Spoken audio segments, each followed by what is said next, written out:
Hello, my name is Robert Whitwood and I'm the Managing Director of Inspired Change. We're now going to have a look at another Balanced Scorecard video, only this time we're going to look at it from the perspective of a public service, something that's run to serve the community. And what we're trying to do is work towards value for money in maximising the service delivery to the community. Let's just recap on what DRIVE stands for in the context of a public service. So first of all, we need to think about the direction the service department is taking, the resources required to fund the service, what you need to do to impress your community user, the vehicle to deliver your service, and the evolution engine. So again, the passion, performance and people within the department.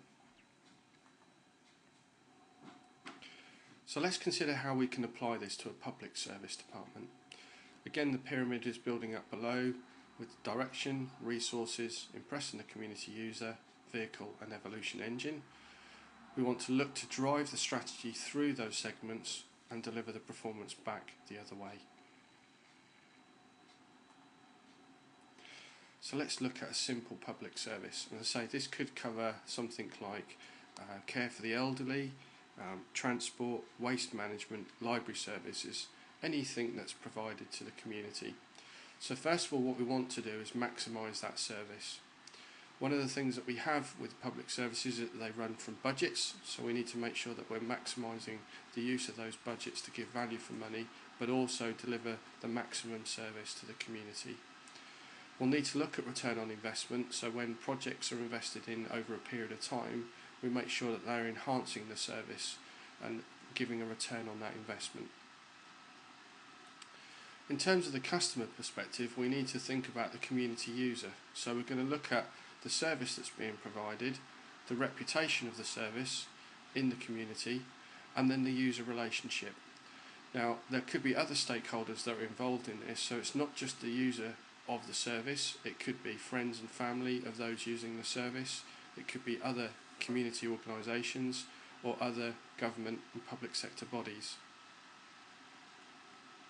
In terms of the vehicle, again, we need to look at how the service is being delivered, the processes to deliver that service to the community user, all the support services from other departments that are used to help service the department itself, and think about safety, environment and quality management as a whole. Finally, we have the evolution engine, so we need to consider the engagement of the staff working in that department. We need to think about their skills in terms of managing and delivering the service, and also those from support services.